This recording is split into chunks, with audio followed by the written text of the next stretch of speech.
Welcome to Meet the Streets, podcast for street and documentary photographers. In today's episode, we meet Toby Binder, an outstanding documentary photographer based in Germany. Come back each week and meet another photographer from somewhere else in the world. Now, Toby. So welcome back to the next edition of Meet the Streets. Today you're going to meet Toby Binder. He is a really outstanding documentary photographer that you're going to have to know more about, and today you're going to start. So he's based in Germany, and I'm going to pass this off. Toby, please introduce yourself. Yeah, thank you very much for having me here. My name is Toby Binder. I'm a German documentary photographer, and I'm mostly focusing on long-term documentary series. So one of my current projects I've already working on now for more than 6 years in Northern Ireland. And actually, I will go back to Ireland just in 2 days. So this is maybe the most important work so far that I've been doing. That's interesting. So actually, before I get even into your background with Northern Ireland, how is that these days? Obviously, as I was growing up, I used to watch in the news. I'd see the divide between the North and the South was so incredible. And again, I've got my in-laws are all Irish. My kids and wife have Irish passports. Yeah. But I've not heard anything. So I think whatever the peace accord they had a long time ago has been holding. But I recently heard something about Brexit having put some stress on that. What is your take from on the ground when you're over there?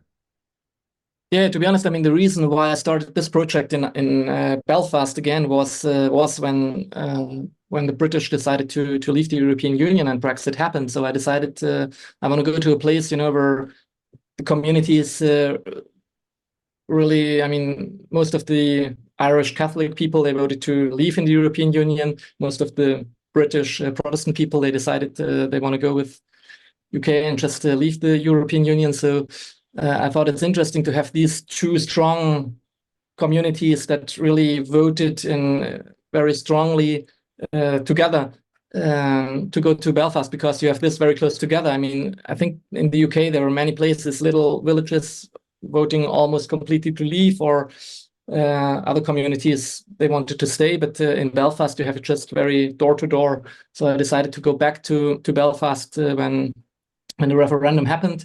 And the idea was to document what will happen in between the referendum and then when the referendum really, when everything is done and they finally left the European Union, which was quite interesting.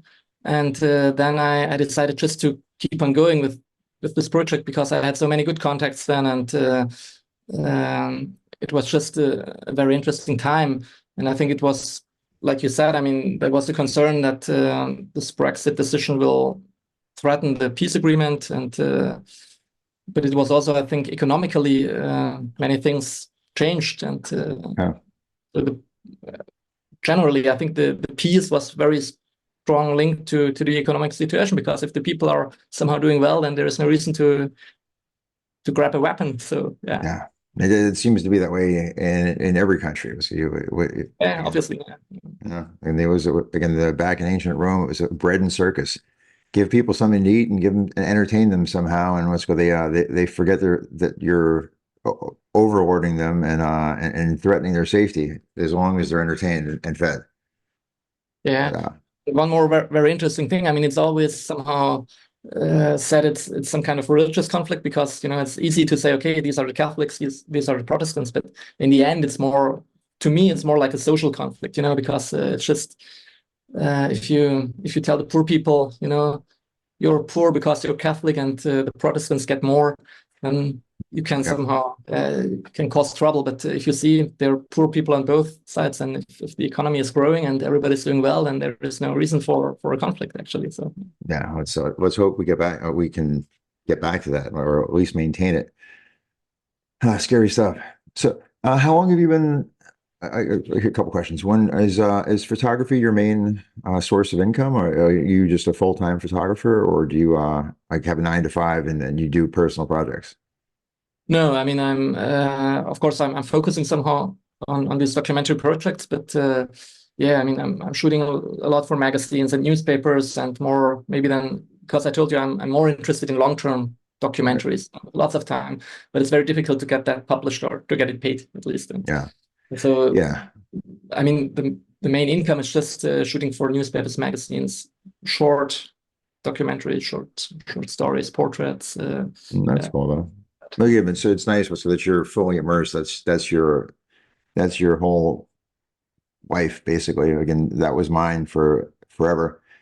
Once I got into photography, I did nothing else. So yeah, again, because a lot of people, there's some really great photographers out there who just have a regular job or whatever that job is, and then they go out and pursue photography as a passion project. So like a bunch of people watching this, I'm sure are going to be those people that might want to make the transition or whatever. But yeah, there's just whatever reason. Again, the financial security was what keeps them attached.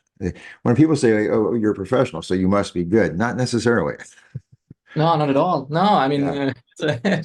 yeah, and sometimes the last time when I was in Ireland, I spent the last night just my flight was early in the morning, and I didn't want to pay the hotel for one more night, so I just slept at the airport.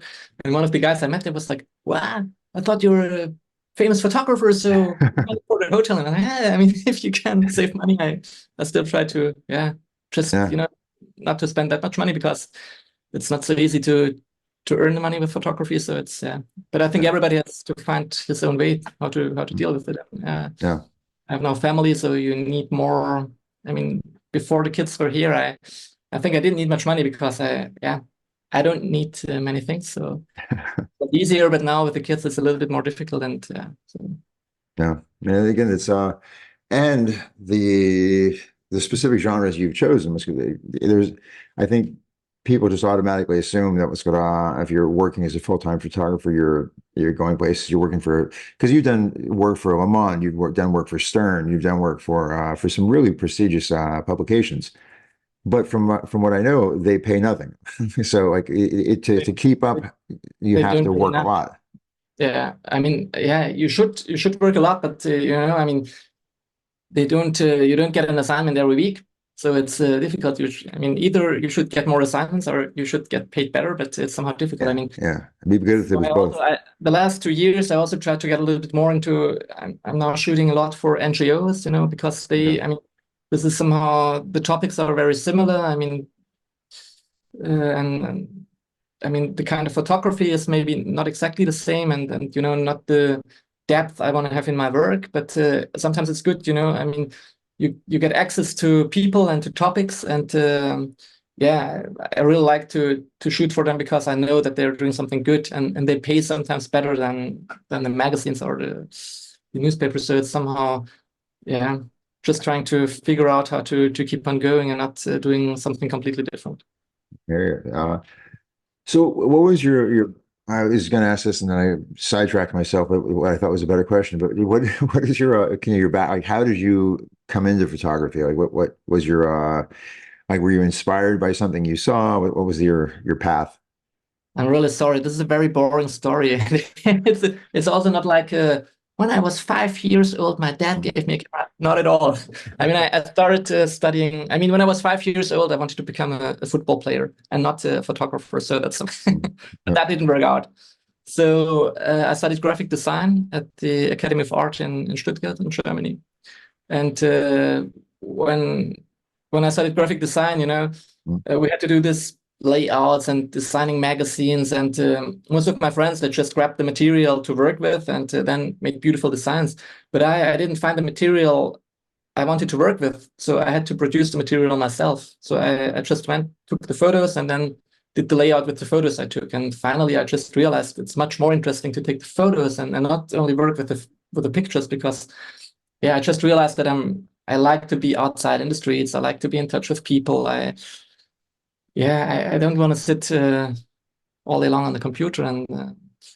And my teacher also realized that, and then he was the art director of the FAZ magazine, which used to be really famous and a big magazine in Germany in the 80s, 90s. And he sent me to a photographer in New York. So that was the first time when I came to New York in 2003. And I made an internship with Abe Freundlich. And he really... Sorry? With who?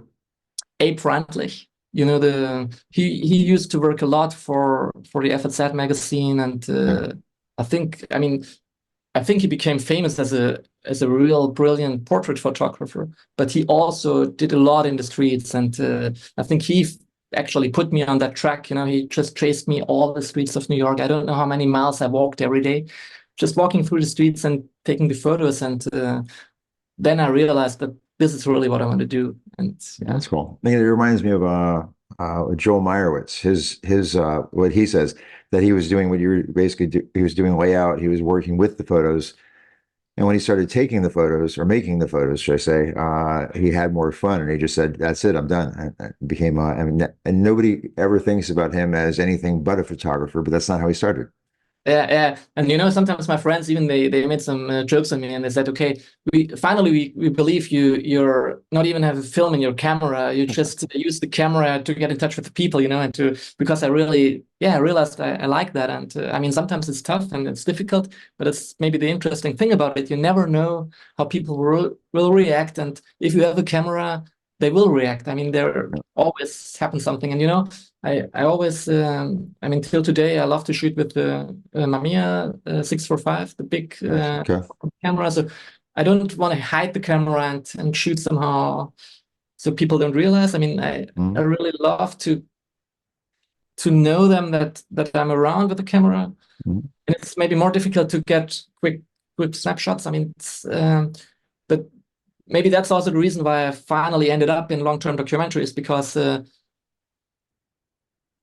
of course, the people react when they see the camera, and maybe not in the way you want it for your photos. So it takes more time to spend with them until they forget about the camera, and then you can take the photos you want. So maybe that's describes somehow the way I'm working now. That's cool. Yeah. One of the questions I was gonna ask is, do you primarily shoot with the Mamiya 645, or do you bounce between that and digital or other formats? I try to stick to the Mamiya. Sometimes it takes lots of you have to go back to convince yourself that you really want to shoot with that camera, because it's so much easier sometimes to use another camera. And sometimes I have a little digital camera as the backup, and then I realize, okay, you just take the backup camera because it's so much easier. You have quick autofocus. But in the end, it's worth it to use the Mamiya, and maybe sometimes you miss a photo, but on the other hand, you get a much more beautiful photo because you use that camera. And it affects your way of working so much that you really have to tell yourself, okay, now you shoot only with that camera. Right. I remember, again, I used to shoot with more formats, and I used to love medium format, but a certain tool for a certain job, you bring that in, and suddenly, again, you're not blending. Suddenly, okay, you've announced your presence and that you're meaning business with this camera. So it's because the people act differently with that in mind, versus you just taking a quick little snapshot with whether it's with a Leica or Canon or whatever it is. But so how do you? Not so much, I guess, how do you find your subjects, but more what I'm really impressed with, and it's gonna show in the work when we show it. But how do you get so close? Because there's the old Robert Capa saying that if your photos aren't good enough, you're not close enough, and that's not necessarily just physical distance, but it's actually emotional connection. And you seem to have both the physical distance and emotional connection down. Like, so how do you just walk on to how do you get to meet people that are going to let you in? Like, what's your special secret there? I won't tell you. No, I don't know if there is any way to describe it, or I just try not to hide myself. I try to be the person I am, and I try to be I'm working a lot with young people, so and I think they really have a good feeling if you're really honest, and if you just come and want to take some photos and then disappear again, or if you're really interested in what you're doing, and if you spend enough time. I think time is maybe the most important thing. You need to be aware it takes lots of time to build some kind of trust, and to get this, what I said before, because if you go there and then tell them what you want to do, even if they're okay with it, they don't completely understand what's happening. So if you tell them you want to shoot photos, I don't know how many photos I have, but when they're posing like this, like a team, like a squad photo or something. So I take these photos and then I don't disappear, and they're like, you took your photo, but you're still around, and I want to see what's happening. And so I spend lots of time with them, and sometimes they even say, hey, you're still around, but we don't do anything. Isn't it boring for you? And I tell them, no, it's exactly what I'm looking for. I want to see what you're doing. And so when I come back, I bring them the little photos as prints, and then they can see what I'm doing. And I think this somehow creates trust. And I just try to be honest from the first moment on. And so very cool. This kind of relationship somehow happens. And again, it's the patience and the trust that's again, I think lacking in a lot of us that are not long-term documentary photographers. Like if you're a spot news guy, you go in because a lot of times because you're like I tend to like to be dropped into a place. I'm good with not knowing anything and quickly assessing, get my shot, and then I'm out. It takes a lot of patience. I remember I was speaking to Andrea Bruce, who's a famous, you know her? Okay. Yeah, sure. Yeah. So a long time ago, I was chatting with her and I was like, so what is like to really get into the whole like long-term documentary thing was, what do you think I need to do? And she's like, she basically just find anything and I stick with it for a year. And so if you can stick with something for a year, well, pretty much regardless of what it is, you have a chance. Of course, whether you still have to know how to use your camera, you've got to be able to talk to people. And so there's certain things that are just a given. But the idea to be able to go back to something, I think, is a special skill to be able to hold your, no pun intended, be able to hold your focus, your mental focus on anything for a year and keep it consistent, like and linear in a way. That's not something that we all have. So you seem to do it really well. Yeah, but I mean, to be honest, the more long-term documentary projects you start, I mean, you start one and you want to keep on going with it. You start another one, so it's sometimes just difficult, to decide when to go back to which places, and and sometimes you get in situations. For example, I just went to Iraq, to Kurdistan, really, 5 weeks ago, 6 weeks ago. To work on this because the genocide on the Yazidi people now happened 10 years ago by the ISIS. So I thought it's a good time to go back to see what's the situation now 10 years after that genocide. And one of my good friends here in Germany, he's a Yazidi and he's from there. So I had good access to the people, and but I didn't have much time. And I went, there are still so many people living in the camps. I think more than 1 million people still living in camps, and I went there, and the people were really friendly and so much hospitality. But sometimes they told me, well, so many people already came here and nothing changed. Yeah. And in a situation like that, you really feel bad because okay, they give me something, they let me take the photos, but in the beginning they had the hope that something will change with these photos taken, and now I come, and so you get this feeling of responsibility. If I take a photo of somebody, I really I take the responsibility to do something with this photo and not just take it and disappear and be happy that I took a beautiful photo. I mean, if you take the beautiful photo, you have the responsibility to use it in the sense of these people. And this is sometimes difficult. So I think this only can happen when you really work a long time on a project. Actually, that's one of the best pieces of advice, and I've heard like in forever. Like the idea was, it's again, so many people. Again, we all want to go out there and take a picture, and you hope that you take the picture that somehow positively affects the world.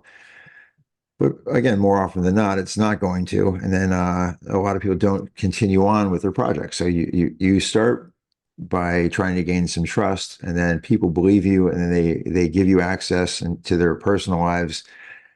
And then you drop the project and do nothing, and all you've done is make it harder for the next person who is going to go through with it and then do something. Yeah, so it's rough. The responsibility to start, like, I think, to your point, if you're going to start something, you should finish it. And if you can't, when you're looking at your project, if you don't imagine how you're going to finish it and what it's going to do, don't even start it. Yeah, I mean, to be honest, in the beginning, sometimes you just don't know, but at least you should have the aim to know what you want to do with this project. And but sometimes it just, yeah, it just happens that you really understand yourself what you can do with the project when you're working on it. Because when I started the Belfast project, for example, I told you the idea was somehow, I mean, I've been to Belfast before, and I knew that the similarities of the daily life, especially of the young people, are very big. I mean, but when I came back with the background to know that they politically really wanted something completely different, and then I came back and I took the photos in both communities, and I saw again that they are so similar, and the problems they have are similar, the lifestyle they have is similar. I mean, they have the same haircuts, they have the same clothes, they drink the same beer, the unemployment is almost the same on both. The crime is the same on both communities in the working class parts.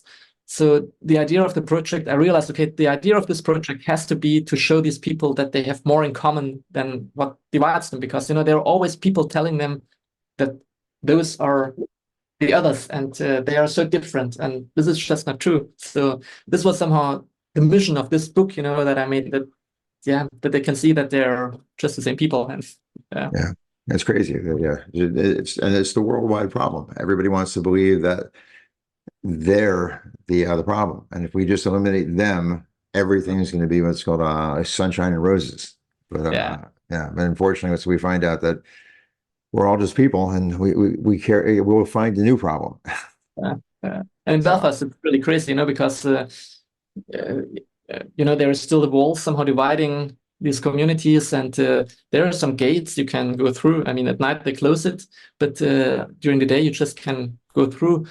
But I realized I'm the only person, or some tourists maybe, but I'm the only person going through. So the local people, they stay in their community, and I went back and forth several times a day, and I was shooting with these kids, and then I realized, okay, I can't work here anymore because nobody was around, so I went to the other side. And several times the kids told me, hey, everything easy here, you can work here, and we're cool with it, and but be careful, don't go to the other side because they will steal your camera, maybe even punch you. And then I told them, hey, I was there 15 minutes ago, and you know what, they told exactly the same about you. So it's yeah. Yeah, that's brilliant. So again, with that in mind, let me pull up, do the share screen thing. That's your website, not what I'm looking for. We should talk about that in a minute. Okay, there we go. Let's start with where does WeMarker start? Okay. Of course, I got yeah, this killed me with one program is blocking the other program. There we go. Okay.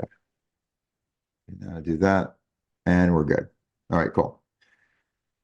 Okay, so this is from your project WeMarkers, which is you've created your. Is this your first book? The first, the one and only book. Well, again, before you have a whole series, so you got to start with the first, and it looks like you've started off well. So tell me about this.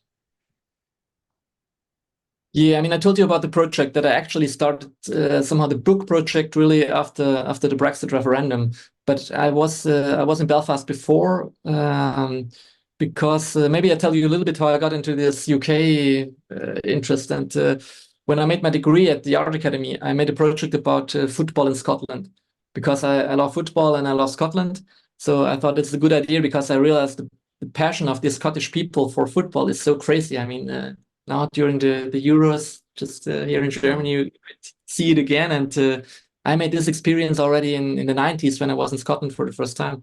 So I made a project about football, the passion for football of Scottish people. And I ended up very often in poor communities, in working class neighborhoods, because, the kids, they really just played in the streets because they didn't have to do anything else.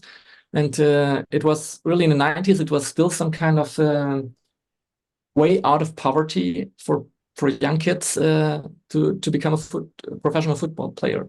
I mean, I mean, this from South America.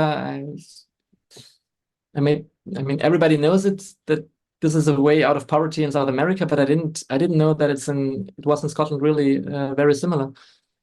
So I met many young people, especially in these poor environments, and I kept on going with the football topic, but I also realized, okay, it's interesting to show growing up for young people in what does it mean to grow up in these neighborhoods. And then I went to Belfast, I think the first time in 2005 or 2006. And this photo is from 2006, actually, so it's quite a while ago. But I realized when I went back in 2016, 17, that not that much changed. So if you see these photos, it's very difficult to say if I took them in 2004, 5, 6, or 10 years later. So that's why I also included some of the older photos in this whole series. Beautiful. And when I decided to make a book, and I started with the editing, I realized, okay, I have many of these street pictures and things happening, but it could be maybe boring if you have a book and only some kind of similar photos all the time. So I realized I need some photos, to break this a little bit up. So I took I took one more group of photos, just to show the neighborhoods, and I tried not to have any people on the photos. I just wanted to show the environment. How does it look? What's the city like? And then I took also these close-up portraits to really break the other series. And another reason was that people told me, if I see somebody, I can tell you if he's a Protestant or a Catholic. And I said, hey, this is not possible because people, I mean, they just look the same. What I said before, I mean, they have the same haircut, the same clothes, and also some kind of similar faces. So I decided, just to took very straight portraits, and yeah, Very cool. I think you can tell if it's a Protestant or a Catholic boy. So I love that again. So a lot of times, again, really close-up portraits have their own look and stuff like that, but the knock on them sometimes, depending on what, is that there's no context. So sometimes you want the context just to be their face, and that's that. And in this case, it's great. You're knocking out the context just to prove to people that you can't tell. And that's again, it's a great use of, again, not just taking a pretty picture, but doing it with a great purpose in mind. Very cool. And so this is obviously this is, for example, one of the photos just from the neighborhoods, and excellent. Just playing around. Yeah, it was not a serious fight. I mean, they are friends, but there's always some, just making fun of each other and then starting to fight a little bit. But it was nothing serious. Again, but I just like the movement and the. And this in my older sexist terms, just boys being boys. Yeah. Beautiful. I should get. Yeah, so that's what I said before, right? I mean, in the beginning they just post and post for the camera, and then I just let them do their things, and I was walking around and then standing here and there and just taking my time. And maybe this is also, sometimes I feel what I said before, if you wish to have maybe a small quick camera, autofocus, and shooting quickly, but that's what I said, what I think fits really to my way of working. I mean, I have all the time I need. I don't need a quick camera. I was walking around. I could think about how I want to make the composition, and I had the Nice. time, just to move in the right direction. And then it's just, I only need one photo per second because I waited and I thought, okay, this is the moment, click, and then I don't need Nice. a quick small camera. So Perfect. Wow.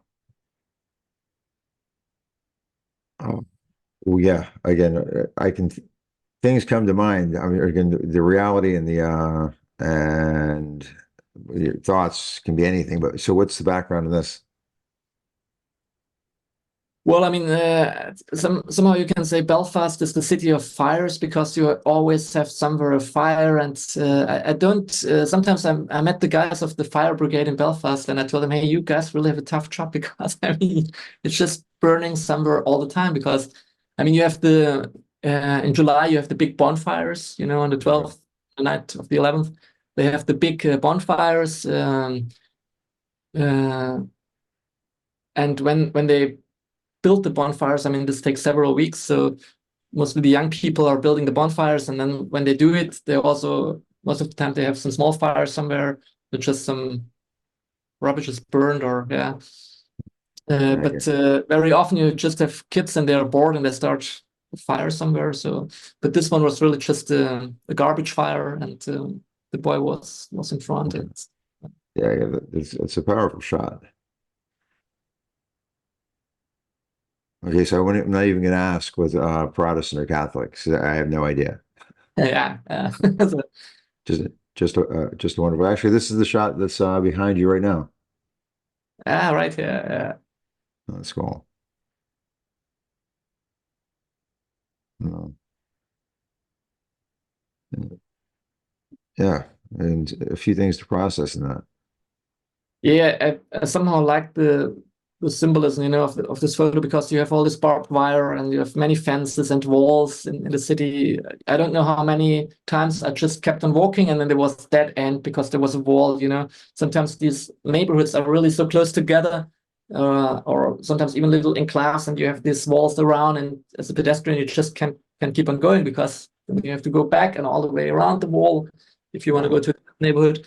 So many fences and walls and lots of barbed wire. And I like this one, because of the scooter. I mean, this typical thing for kids. So the bottle of beer, is all very just kind of symbolism for growing up for a kid in a very rough environment.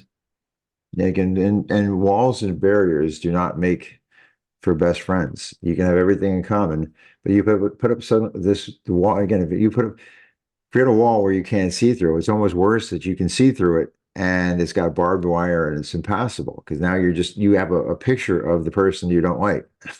Yeah, yeah. That's crazy. Very cool. Yeah, this was during a parade, or more a march, when the Catholic community remembered of all the people killed during the troubles with police or military violence. So they just made march, and yeah, I took that photo, and the girl was just standing there. Again, fences, and sometimes even the motorway are used, to separate the communities, because here is a Catholic community on one side, Protestant community on the other side. So So yeah, again, great shot. And I recognize this is was this one of your entries to is it Portrait of Humanity? oh, right, yeah, Yeah, yeah. Yeah. beautiful. Yeah, so it's so great, because I'm still in touch with the boy, with Brandon. And I mean, I took this photo in 2017. So he's now, yeah, 7 years older. So Interesting. old guy now. And, but I'm still, when the photo is ever used, I still tell him if it's okay. And I show him photos. It was last year, it was in a festival in Italy, and they printed a huge billboard on it, and was just in the middle of town. And I took a photo for him and I sent it to him, and he, oh, wow, that's great. So that's somehow what, just, yeah, staying in touch and tell them what happens with the photos. And yeah, That's great. Yeah, I'm sure again he was just thrilled to think, hey, I'm on a huge billboard. That that makes your average person just going to feel famous. Like, ooh, this is how cool. Like you got what's good. Michael Jordan on this billboard, and you got me on this billboard. Um, but it was a quite tense situation when I took the photo because it was when the Protestant community made the parades and the police just blocked a whole neighborhood of Catholic people and they weren't allowed to go out. I mean, there was a lady and she just wanted to go to the other street to buy some milk. An old lady. The police told her, "No, you can't go there." And this is somehow, I mean, this causes some kind of tension because she was like, "Hey, I want to buy my milk and I can't go there because you're blocking the street because they have the parade." So, and it was obvious that this lady wouldn't start any trouble. But Right. yeah, sometimes, and yeah, I mean, especially the young kids, for example, in this situation, later they started to throw some stones on the police and then quickly, you never know if something will happen or if it's quiet. And I mean, I think it's getting better because last year, for example, when I took this photo, and I think even the year later, it was lots of police and many people of the Catholic community came to the police and were like, "Hey, we don't accept this, that they're marching in our street." And last year when I was there, I was really surprised because they had the parade at the same street and they just kept on going. And the Catholic community, nobody appeared. They just ignored it somehow. And I think maybe it's getting better and calming down a little bit. I mean, yeah. So now let me move this and move us to your concurrent project, I guess. So this is your kids' project. Tell me something about it. Yeah, to be honest, I mean, and this is sometimes always interesting that you need some pressure to do something and then realize, okay, maybe I should have done this earlier because, I never thought I will find a story or a topic I'm interested in Germany because I just thought, yeah, it's not many interesting things are happening here or not, things I really want to work on. And then during COVID, I couldn't travel, and I was somehow locked in here and.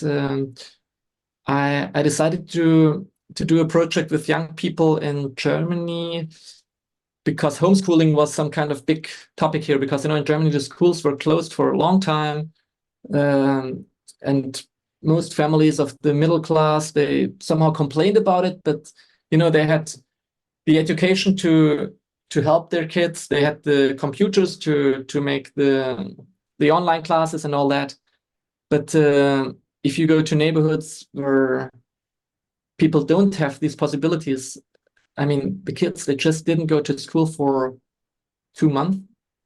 And I went to Duisburg, Hochfeld, which is, I mean, Duisburg is in this industrial area in Western Germany, close to Netherlands, Belgium. And I went to a neighborhood, I think 96% of the under 18-year-olds have migration background. So very mixed area, of course, also a very poor area, red light district, prostitution, many gang crimes, so very rough area to grow up. And then these kids couldn't go to school for such a long time. And some of these kids, one guy showed me a text message because he was very proud that he was in touch with the teacher even during that time. But the teacher just, when actually school started again, he sent a message, is there our lessons today? And she just wrote back, lessons for 2 weeks already again, but you just didn't show up. So, for those kids, it was so difficult because it was a real cut and some just didn't go back to school after this COVID thing. So I decided to work with these kids and to show these difficulties in growing up. So actually very similar to what I've been doing in Belfast. And although different background and different history, but actually the conditions were very similar, and the kids also are very, very, very similar.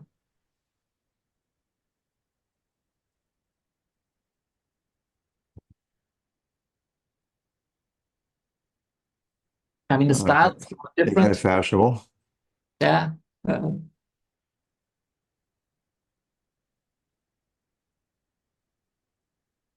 Just looking at that hole in the the base of that? Like, is that like a basement window, or like I don't know what's going on there? Yeah, I think it's the window of the, of the basement.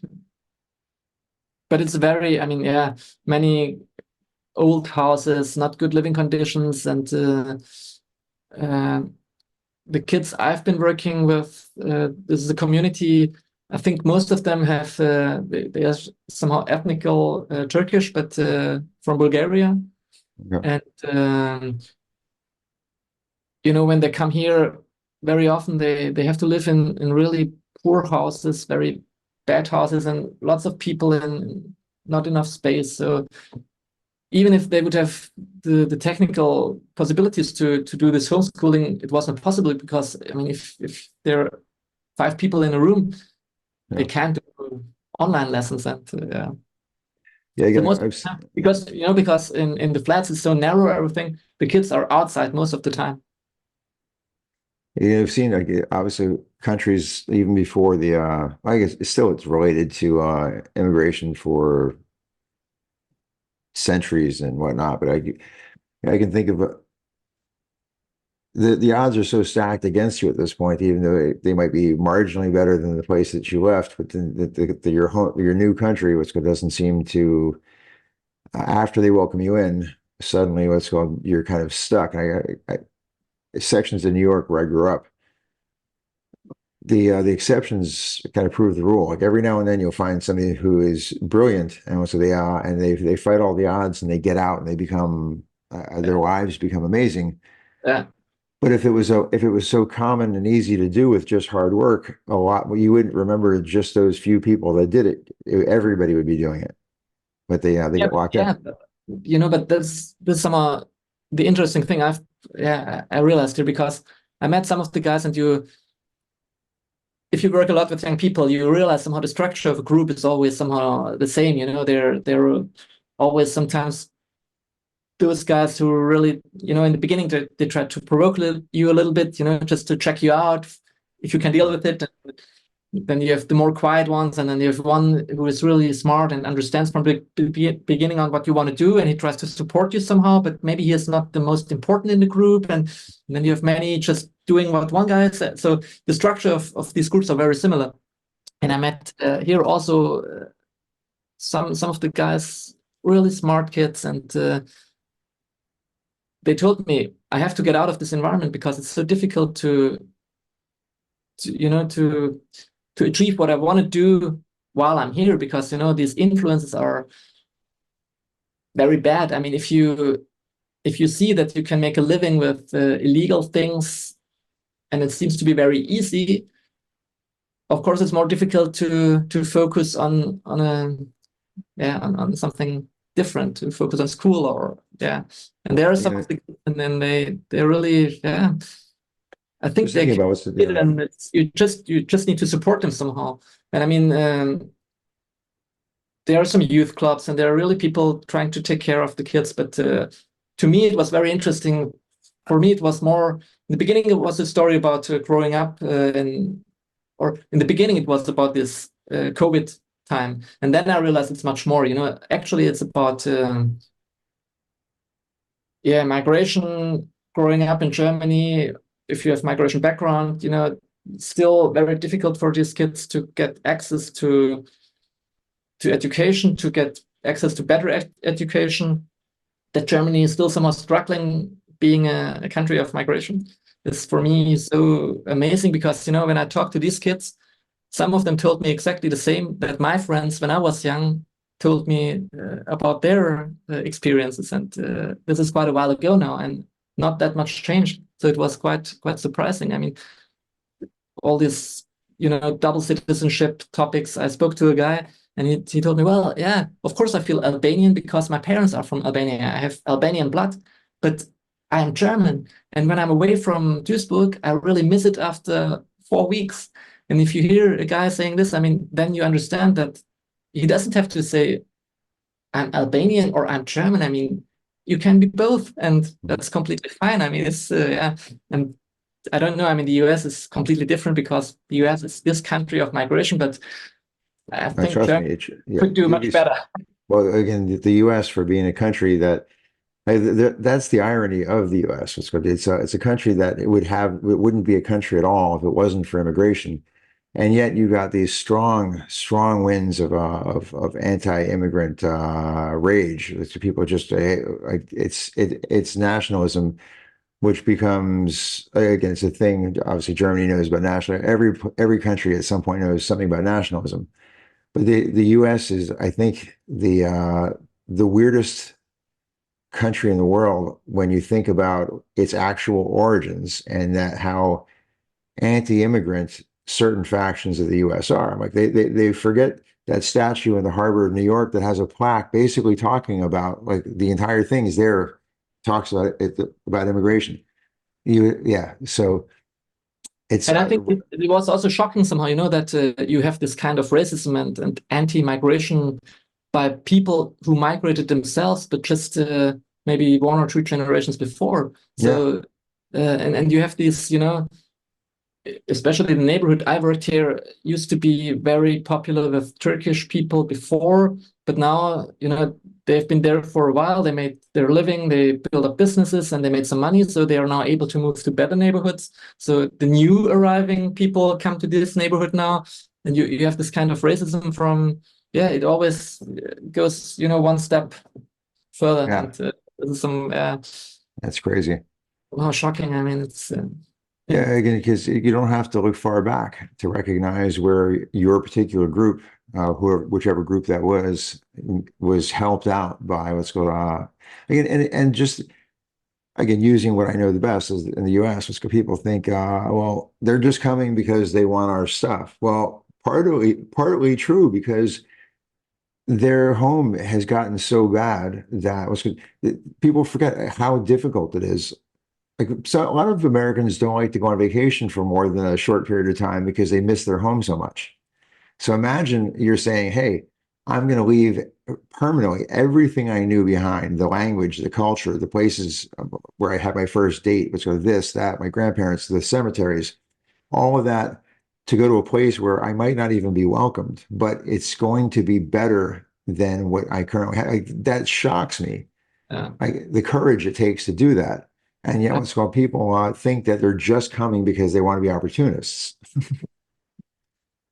Yeah, and in the end, you just have to. I hate it, if the people talk about these people, because you just have to. I mean, maybe there are some people and they take benefit of the German social system, but most of these, I mean, the parents of these kids, I talk to them and ask them, hey, what are your parents doing? And they're really working hard. I mean, some have 2 or 3 jobs, just to make some kind of living. And so it's always difficult if you try to talk about a group of people, because you have to see the individual and it takes and this mindset makes it take longer, because within every group, whether it's they're marginalized, they're a very similar cross section of people, just with less money and less opportunity. So you'll get some really, really smart people, but society at this point has already assumed the worst of them. So even if they have the best intentions, they're already looked at as if they've already committed the crime. So at a certain point, that you might as well just take the benefit of committing that crime because you've already been found guilty. So why not do it? It's like the whole thing with you're in a relationship and your partner constantly thinks you're cheating and you're not. So now you're not only getting blamed, you're not even getting the benefit of having the fun of cheating. So you might as well start to go cheat. That's your example now. Yeah. Again, I find that as a correlation. I'm lucky that I don't have a relationship like that. I've been in relationships like that, but instead of going to cheat, I just got out. But again, that's where the similarity breaks down, because you can just get out of a relationship. You can't just easily walk out of a situation where society's painted you into a corner.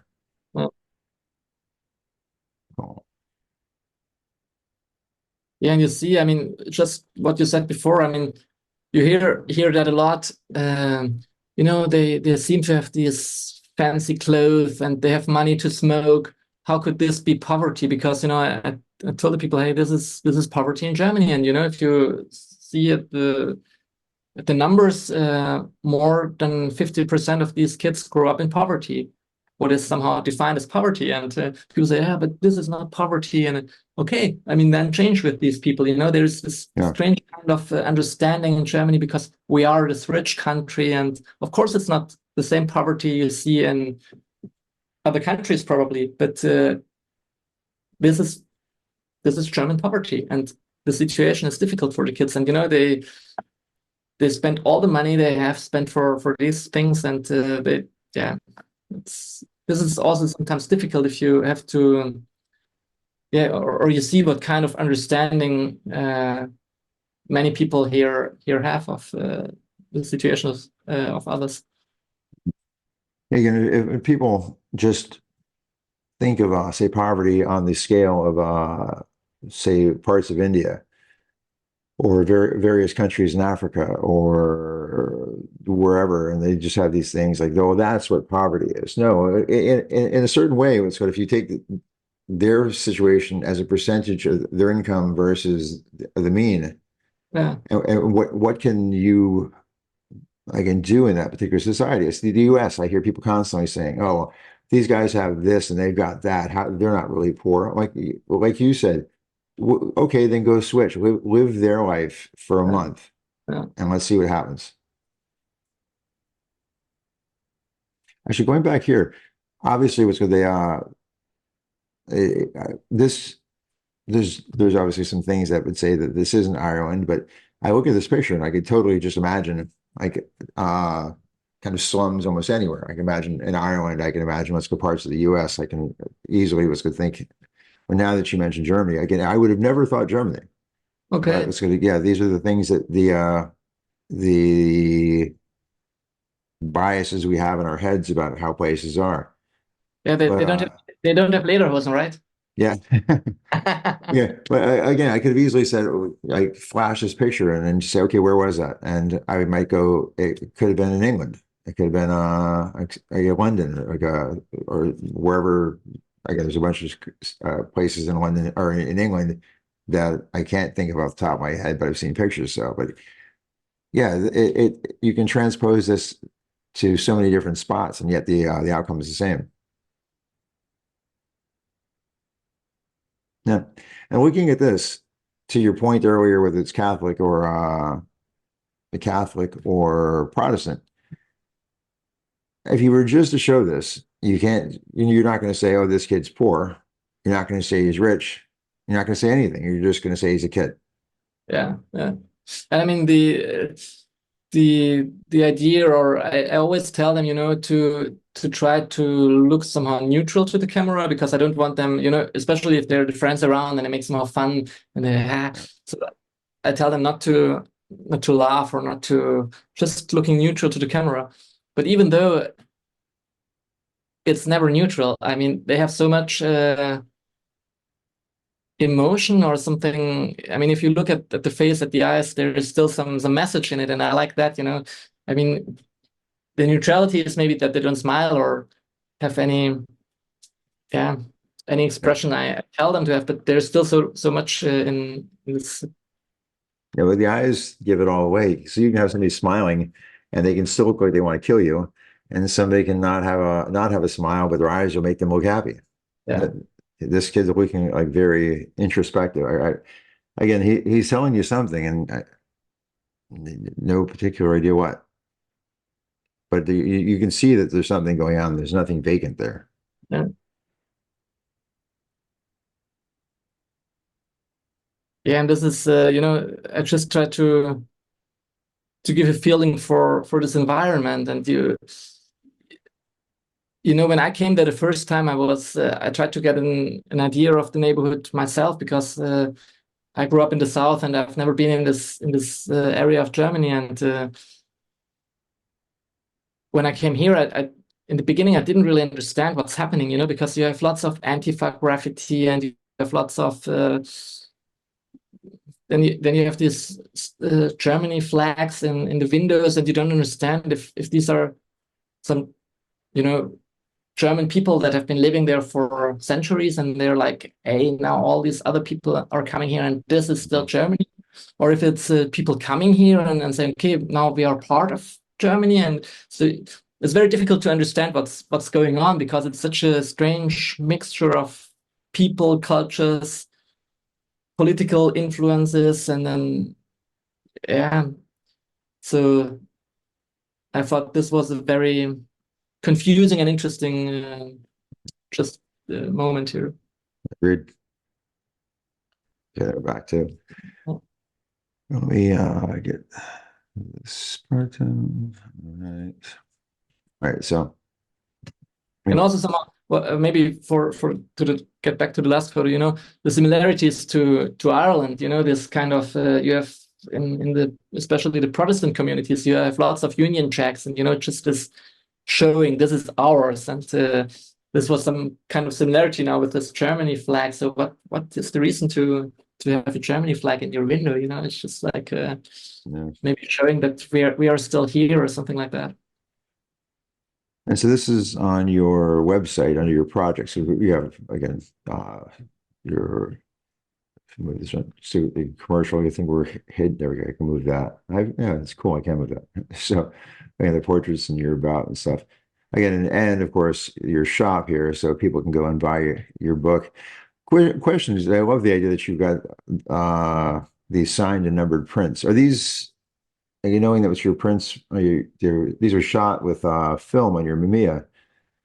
Are these silver prints, or are they what's called giclée? Or no? I mean, this was when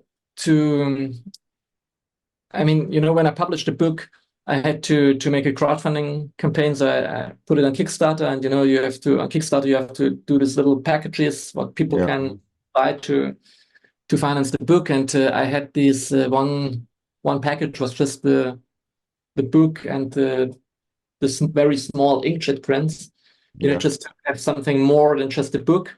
So these are just inkjet prints. okay. But I feel have to know that there's, I have some silver prints with my gallery, and of course they're much more expensive, and maybe not that many people who want to have the photo can afford it. And I realized many people want to buy a print, but they don't see it as kind of art. For them, it's just like to having a photo they like. And I know my gallery probably doesn't hear that or doesn't like to hear it, but I like it if people just, I want the people I photograph, I want them to be able to, if they want to buy my photos, they should be able to buy it. And I know they don't have that much money, so I think it's good to. So you're kind of cheap. Sorry, I didn't mean to talk to you. So you're represented by a gallery in Germany? Yeah. Excellent. So what's the gallery? It's a gallery Clara Maria Sales in Düsseldorf. Okay. So actually, I still have right now I have an exhibition there. So if you make it to Düsseldorf, you should. You still have 2 weeks to go there. Beautiful. Let's go to actually. So again, just a bunch of interesting projects going on. Yeah, I guess are most of these projects completed, or are they still ongoing? Yeah, I mean there are also some older projects that have been just commissioned. This was one of the most amazing things I've done. Being 1 year with with my favorite football club. Okay. So I just was 1 year. This is also the Children of War, a little bit up again on the left side. Okay.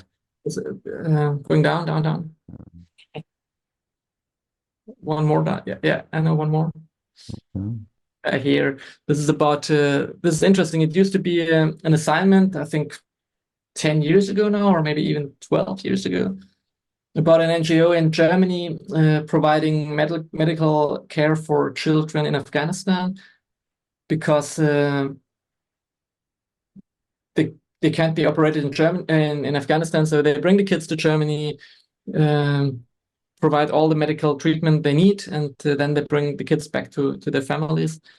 So this was an assignment, and I just followed this NGO now for many years because I think it's really interesting to show how yeah, how support also can work, and I mean, how you can change the lives of families when, yeah, when their kids come back and are able to walk again, or yeah, just Yeah. healthy. And again, if you can change one life, again, that again splits off and it changes many lives. Yeah. And let's go to your Instagram page. Again, so hopefully you're going to get like some good new followers and what's good people who, again, anybody who watches this is going to have to be inspired by you, because what your work, aside from your work, is beautiful. Your hows and your whys are gold. Like you just you've opened up some really, really good insights, and I think people need to see this. This is very cool. Yeah, this is also one of the guys I hopefully will see again next week. But this is also some of the interesting thing, you know, I'm still in touch with them on Facebook, or but you never know what will happen when you're there. So sometimes it's really, you see an improvement and then you come back next year and everything is gone again, and it's just up and down all the time. And Interesting. So this is part of that. It's okay. It's obviously from a show, but yeah, obviously it's not from a show, but it was in a show. yeah. So yeah, again, very cool. Yeah, I can keep going on. But anybody, those of you watching, definitely go Toby Binder Photography on Instagram. You have to check them out. You have to and give them a follow. Let me get this out of here. Go to stop sharing the screen. So we're back again. So kind of possibly a last note. We were talking about again, we're both fathers. My kids are grown, or mostly grown, and are getting closer. Yours are young. Just what you were saying about, let's go to the effects this has on your choice of projects and how you execute them. Could you just go over that a little bit? Yeah, I mean, it just changed because before my son was born, I just had, you know, the complete freedom to do what I mean. I had to take care about assignments and jobs and had to organize it somehow. But despite of that, I had the complete freedom to go wherever I want to go and for how long I want to go. For example, when I was in Iraq, what I said before, just a few weeks ago, there was this incident between Iran and Israel. You know, when the things were flying above our heads and the airport was closed, and I was like, oh, okay, well, now the airport is closed. Hopefully, I'll be able to get out again. And you know, some years ago, I would just have been like, okay, so if I can't fly tomorrow, then I just fly next week. Or it's nice here, it's interesting here, there are good people here, I can work here. But now you have this kind of pressure. I have to get back because, you know, I have to take care of the kids again, and it's just much more difficult to organize everything. And yeah, I mean, I'm glad how my wife is dealing with the situation, because she knows me for so long now that she knows what I love to do and what I have to do. So we're somehow organizing it, but it's much more difficult than if you have not the responsibility. I mean, you told me about your dogs and you said, okay, this is somehow limiting your freedom of moving around, and it's just probably very similar. So yeah, again, but even amplified by a lot, because again, my dogs, I can get somebody, I can go to like a website and get some trusted house sitter. Maybe there's something for kids as well. I don't know. Maybe I have to. But yeah. Try getting that past your wife. Yeah, no, but and then you have the idea that was called, there's now something that you beyond you, like, oh my God, it's like back in the olden times, if it's just my wife and I don't come home because something bad happens, well, then she can warn me and that's that, but then and move on. But now when you've got kids involved, now that's, you need to help, and you feel obligated to see them grow, and you feel obligated to help with all that stuff. So yeah, anybody that can manage a documentary photography career and a family successfully, because many people have tried and many have failed. Like they've created a family and then they've ended up messing it up so bad because they're. You can call me again in 10 years and I tell you what. Well, my fingers are crossed. Let's go that you don't go the Eugene Smith route in your fame and again how important you become, but that you have a much better family life. No, but to be honest, I mean, you always have to. I mean, you have to be aware of the situation of your priorities, right? I mean, um, and I think you need the same honesty. What I said before. I mean, I always try to be honest to the people, and so far it really brought me to where I am, and I'm happy with it. And you also have to be honest to yourself, and to say, okay, I mean, they are the kids, and I love them, and I love to spend time with them. And maybe I could have taken more and better photos without the kids, but I don't want to, I don't want to compare it to each other. And I don't want to. I mean, I'm happy to have the kids, so it's yeah. I think you have to be honest and happy with your situation, because if you're not happy with it, Yeah. what will you do? I mean, it's yeah. Again, a choice has to, at that point, a choice has to be made. Who knows which is the right choice? You only make the choice, and whatever happens, happens. So, well, Toby, again, thank you so much. I really appreciate both the time that you've given me to get to know you. Again, this is on fairly short notice as well, and so again, your work is outstanding. I can't wait. I'm looking forward to following you and just seeing what your next projects are. I'm pretty sure what's going in the near future, what's going Wee Muckers is going to end up on my bookshelf over there. And yeah, who knows? We both seem to find our way around Europe a little bit. Again, you don't have the freedom that you had, so who knows? At some point, we might end up in the same spot, and it's going to be great to meet you. Yeah, no, thank you very much for inviting me. And I told you I wasn't really prepared, but it was such a nice conversation, and I think it was, yeah. Well, again, there's nothing to prepare for. It's just a matter. There's no trick questions, and I'm only asking you about what you. And so, therefore, if you don't know you, then then that's a problem. But yeah, again, yeah, thank you so much. Again, what I like to do is just talk, and let's go then, and just as if we're meeting, because we're meeting for the first time. So these Yeah, talking amazing. about the things that interest me. So and Hope we'll interest. see you again in real life one day. Exactly. Again, if you find yourself in Paris, because obviously, well, and again, France just in general has so many avenues for. Have you been down to Perpignan? No, never. I mean, I'm not really good in going to all the festivals, and to Yeah, well, people Perpignan is amazing though. go If you there. go, Yeah. yeah, if you go to one, again, Paris photo is really nice, but it's yeah, it's all over the place. It's kind of overwhelming because of just how many beautiful. But Perpignan is stellar. And for what you shoot, I think you could probably show at Perpignan. But again, just for the inspiration and the and just the camaraderie, everybody that is connected to your field, everybody is down in Perpignan. Yeah, no, no, I know. I mean, it would make sense. But when I had the book, I tried to do some. I was at Paris Photo at Photoland, and I tried to go to all these festivals because I had the feeling, okay, now I have a reason to be there. But now it's also about, yeah, it's again, the time. And now I have to decide time and money. It's always the resources of time and money. So I have to decide, Yeah, do I keep on going with photographing my projects, or do I take the week to go there? And then I just say, okay, then maybe photographing is more important. And, yeah, true. Again, very valid point. or maybe not more important, but it's more fun for myself. So it's more what Yeah. I want to do. It. All right, well, cool. Again, I'm hoping to be in the same spot as you one day, and we can chat in person. Yeah, let's stay So, in touch. Yeah. again, have a great day, and once I find smoothly exit out of this program, I bid you adieu. Thanks very much. Thanks a lot. Take care.